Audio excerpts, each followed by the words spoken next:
நேயர்களுக்கு வணக்கம். இன்றைய இரவு நேர பிரதான செய்திகள். முதலில் தலைப்புச் செய்திகள். மகர சிறைச்சாலையில் பதற்ற நிலை, களமிறங்கியுள்ள சிறப்பு போலீஸ் குழுக்கள். ரத்மல் ஆணையில் துப்பாக்கிச்சூடு, ஒருவர் பலி. கடலில் மிதக்கும் 17 கொள்கலன்கள், கடத்தொழிலாளர்களுக்கு முக்கிய அறிவுறுத்தல். வெள்ளப்பெருக்கு ஏற்பட வாய்ப்பு, களனி கங்கையின் ஆற்றுப்படுக்கையை பயன்படுத்துவோருக்கு எச்சரிக்கை. நுவரெலியா மாவட்டத்தில் கடும் மழை, மக்களின் இயல்பு வாழ்க்கை பாதிப்பு. தொடருந்து சேவைகள் மீண்டும் முடங்கும் அபாயம், விடுக்கப்பட்டுள்ள எச்சரிக்கை. இன்று இரவு பலத்த மழை வீழ்ச்சி, வளிமண்டலவியல் திணைக்களம் எச்சரிக்கை. மீன்பிடிக்க சென்றவர் காட்டு யானைக்கு பலி. சட்டவிரோதமாக சங்கு பதுக்கிய 2 கைது. தொடர்பான விரிவான செய்திகள். மகர சிறைச்சாலையில் அமைதியின்மை நிலவுவதாக தகவல்கள் வெளியாகியுள்ளன. நிலைமையை விசாரிக்க பல சிறப்பு போலீஸ் அதிகாரிகள் குழுக்கள் ஈடுபடுத்தப்பட்டுள்ளதாக போலீசார் தெரிவித்துள்ளனர்.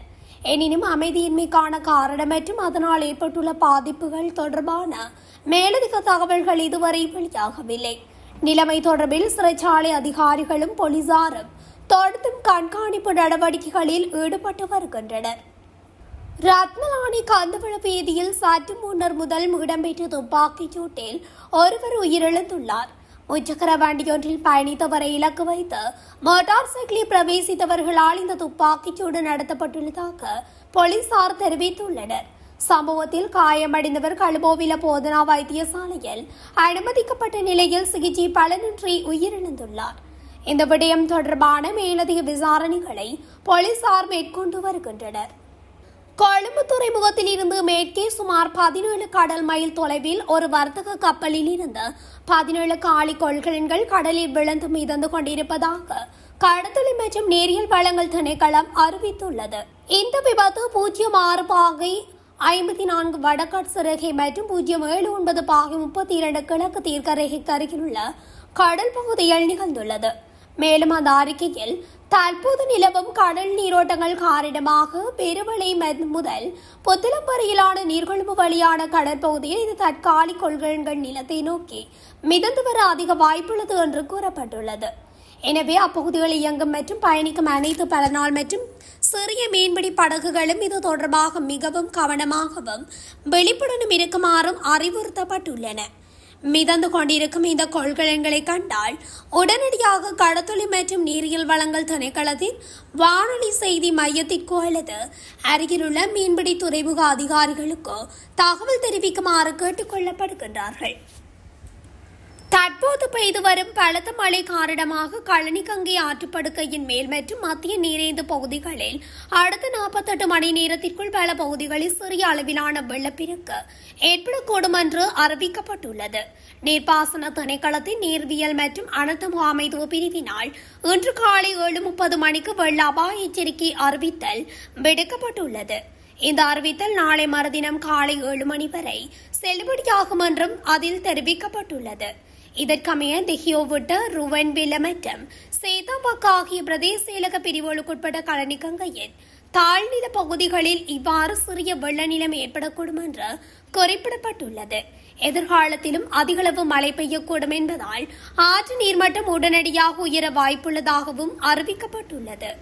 எனவே அப்பகுதிகளை வசிக்கும் பொதுமக்கள், ஆற்றை பயன்படுத்துவோர் மற்றும் அப்பகுதிகளூடாக பயணிக்கும் வாகன சாரதிகள் இந்த நிலைமை குறித்து மிகுந்த அவதானத்துடனும் விழிப்புணர்வும் செயல்படுமாறு நீர்ப்பாசன திணைக்களம் அறிவுறுத்தியுள்ளது.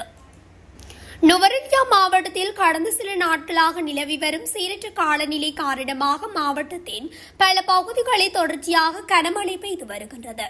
இதன் விளைவாக நீர்த்தேக்கங்களின் நீர்மட்டம் வேகமாக உயர்ந்துள்ளதுடன் பல்வேறு பகுதிகளில் பொதுமக்களின் இயல்பு வாழ்க்கையும் பாதிக்கப்பட்டுள்ளது.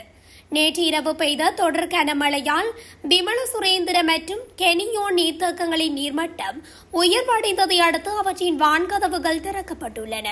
அதேவேளை லக்சபான நீர்த்தேக்கத்தின் நீர்மட்டமும் வான்பாயும் மட்டத்தை எட்டியுள்ளதாக தெரிவிக்கப்பட்டுள்ளது. தொடர்ந்தும் மழை பெய்து வருவதால் எந்த நேரத்திலும் அந்த நீர்த்தேக்கத்தின் வான்கதவுகளும் திறக்கப்படக்கூடிய நிலை ஏற்பட்டுள்ளதாக அதிகாரிகள் சுட்டிக்காட்டியுள்ளனர். இதன் காரணமாக நீர்த்தேக்கங்களின் கீழ்ப்பகுதிகளை வசிக்கும் மக்கள் ஆறுகள் மற்றும் நீரோடைகளுக்கு அருகில் செல்வதை தவிர்க்குமாறும் வெள்ள அபாயம் தொடர்பில் மிகுந்த அவதானத்துடனும் செயற்படுமாறும் அனைத்து முகாமைத்துவ மையமும் சம்பந்தப்பட்ட அதிகாரிகளும் பொதுமக்களை எச்சரித்துள்ளனர். இதற்கிடையில் மாவட்டத்தின் பல பகுதிகளை வீசிய கடும் காற்று காரணமாக மரங்கள் மற்றும் கிளைகள் முறிந்து மின்கம்பிகள் மீது விழுந்துள்ளதால் பல இடங்களில் மின்சார விநியோகம் தடைப்பட்டுள்ளது. இதனால் வீடுகள், வர்த்தக நிலையங்கள் மற்றும் அன்றாட சேவைகள் பாதிக்கப்பட்டுள்ளதுடன் பொதுமக்களின் இயல்பு வாழ்க்கையும் பெரிதும் சிரமத்துக்குள்ளாகியுள்ளது. மறுபுறம் தொடர்ச்சியான மழை காரணமாக பெருந்தோட்ட பகுதிகளை தேயிலை பறிக்கும் பணிகளும் பாதிக்கப்பட்டுள்ளன.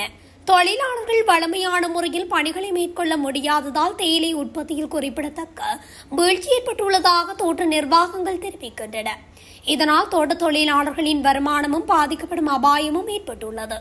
இதேவேளை மழையுடன் நிலவும் கடும் பனிமூட்டம் காரணமாக நுவரெலியா மாவட்டத்தின் பல பிரதான வீதிகளில் வாகன போக்குவரத்தும் சிரமமான நிலையை எட்டியுள்ளது. குறிப்பாக ஹட்டன் கொழும்பு பிரதான வீதியின் கலகல, பிட்டவள, கிணிகத்தேனி, தியகல, வட்டவளை மற்றும் ஹட்டன் பகுதிகளிலும் ஹட்டன் ரோடு நுவரெலியா பிரதான வீதியின் குடாகம, கொட்டுக்கலை, சென்கிளேர், தலவாக்கிளிமர், ரதல்ல மற்றும் நானோயா பகுதிகளிலும் அடிக்கடி கடும் பனிமூட்டம் நிலவுவதாக தெரிவிக்கப்படுகிறது. இதனால் சாரதிகள் வாகனங்களின் முகப்பு விளக்குகளை ஒளிரவிட்டு வேக கட்டுப்பாட்டுடன் பயணிக்குமாறும் வாகனங்களுக்கு இடையில் போதிய இடைவெளியை பேணுமாறும் தேவையற்ற முந்தி செல்லும் நடவடிக்கைகளை தவிர்க்குமாறும் போலீசார் அறிவுறுத்தியுள்ளனர். மேலும் மலைச்சரிவு அபாயம் காணப்படும் பகுதிகளில் வசிக்கும் மக்கள் மிகுந்த அவதானத்துடன் இருக்குமாறும் அவசர நிலை ஏற்பட்டால் உடனடியாக பாதுகாப்பான இடங்களுக்கு செல்லுமாறும் அதிகாரிகள் கேட்டுக் கொண்டுள்ளனர். தொழிற்சங்க நடவடிக்கைகளில் ஈடுபடவுள்ளதாக இலங்கை தொடருந்து நிலைய அதிபர்கள் சங்கம் எச்சரித்துள்ளது. தொடருந்து திணைக்களத்தின் சமீட்சை மற்றும் செயற்பாட்டு பிரச்சினைகளுக்கு உடனடி தீர்வு வழங்கவிட்டாலே இந்த நடவடிக்கை எடுக்கப்படும் என்று சுட்டிக்காட்டப்பட்டுள்ளது. இந்த நிலையில் தீவிர சமீட்சை தொழில்நுட்ப பிரச்சினைகள் இருந்த போதிலும் தலைமன்னார் வழித்தடத்தில் தொடர்ந்து சேவைகள் மீள ஆரம்பிக்கப்பட்டுள்ளதாக சங்கத்தின் தலைவர் சுமேத சோமரத்ன குற்றம் சாட்டியுள்ளார். அத்தோடு மதவாச்சி மற்றும் தலைமன்னார் இடையான தொடருந்துகள் சமீட்சை பழுது பார்க்கும் போது தற்காலிக நடவடிக்கையாக பயன்படுத்தப்படும் பைலட் முறைமையின் கீழ் ஒற்றை பாதையில் இயங்குவதாக அவர் குறிப்பிட்டுள்ளார். அதேவேளை இந்த பிரச்சினைகளுக்கு நிரந்தர தீர்வுகள் வழங்கப்படாவிட்டால் தொழிற்சங்கம் மூலம் நடவடிக்கை எடுக்கப்படும் என்று அதிகாரிகளுக்கு எழுத்துப்பூர்வமாக அறிவிக்கப்பட்டுள்ளமை குறிப்பிடத்தக்கது. நாட்டின் பல பகுதிகளில் இன்று இரவு பலத்த மழை வீழ்ச்சி பதிவாகும் என்று வளிமண்டலவியல் திணைக்களம் தெரிவித்துள்ளது. அதன்படி மேல் சப்ரகமுவ மற்றும் வடமேல் மாகாணங்களிலும் கண்டி, நுவரெலியா, காலி மற்றும் மாத்தறை ஆகிய மாவட்டங்களின் சில இடங்களிலும் 100 மில்லிமீட்டருக்கும் அதிகமான பலத்த மழை வீழ்ச்சி பதிவாகக்கூடும் என்று எதிர்வு கூறப்பட்டுள்ளது. எனவே குறித்த பிரதேசங்களில் வாழும் மக்கள் இடியுடன் கூடிய மழை மற்றும் பலத்த காற்றினால் ஏற்படக்கூடிய பாதிப்புகளை குறைத்துக் கொள்ள தேவையான முன்னெச்சரிக்கை நடவடிக்கைகளை மேற்கொள்ளுமாறு அறிவுறுத்தப்பட்டுள்ளனர். தொம்பக்கள்ள குடாய பகுதியில் காட்டு யானை தாக்கியதில் ஒருவர் உயிரிழந்ததாக போலீசார் கூறியுள்ளனர். இவ்வாறு உயிரிழந்தவர் பாதுலுவேலாவைச் சேர்ந்த 45 வயதுடையவர் ஆவார். குறித்த நபர் மேலும் சிலருடன் இங்கினியாகல வெவவில் மீன்பிடிக்க சென்று திரும்பிக் கொண்டிருந்த போதே இவ்வாறு காட்டு யானை தாக்குதலுக்கு இலக்காகியுள்ளமை ஆரம்பகட்ட விசாரணைகளில் தெரிய வந்துள்ளது. இச்சம்பவம் தொடர்பில் தும்பகள்ள போலீசார் மேலதிக விசாரணைகளை மேற்கொண்டு வருகின்றனர். பொத்தலம் காட்பட்டி பனிமுதல் பகுதியில் சட்டவிரோதமாக சங்கு சேமித்து வைத்திருந்த இருவரை இலங்கை கடற்படையினர் மற்றும் போலீசார் இணைந்து கைது செய்துள்ளனர். வடமேற்கு கடற்படை கட்டளைக்குட்பட்ட இலங்கை கடற்படை கப்பல் விஜய நிறுவனத்துக்கு கிடைத்த தகவலின் அடிப்படையில் ஜூலை 30ஆம் தேதி காட்பட்டி போலீசாருடன் இணைந்து இந்த சோதனை நடவடிக்கை முன்னெடுக்கப்பட்டது. இதன்போது சந்தேகத்துக்கிடமான 2 வீடுகள் சோதனையிடப்பட்டதில் சட்டத்தால் அனுமதிக்கப்பட்ட 70 மில்லிமீட்டர் சுற்றளவை விட குறைவான சங்குகள் அடங்கிய 46 மூடைகள் மீட்கப்பட்டதுடன் அவற்றை வைத்திருந்த இருவரும் கைது செய்யப்பட்டனர். கைது செய்யப்பட்டவர்கள் 35 மற்றும் 54 வயதுடைய காட்பட்டி பகுதியைச் சேர்ந்தவர்கள் என்று தெரிவிக்கப்பட்டுள்ளது. சந்தேக நபர்களும் கைப்பற்றப்பட்ட சங்க தொகையும் மேலதிக சட்ட நடவடிக்கைகளுக்காக காட்பட்டி போலீஸ் நிலையத்தில் ஒப்படைக்கப்பட்டுள்ளதாக கடற்படை தெரிவித்துள்ளது. இத்துடன் தமிழொலியின் இன்றைய இரவு நேர பிரதான செய்திகள் நிறைவடைகின்றன. தொடர்ச்சியாக செய்திகளை அறிந்து கொள்ள தமிழொலி ஊடகத்துடன் இணைந்திருங்கள்.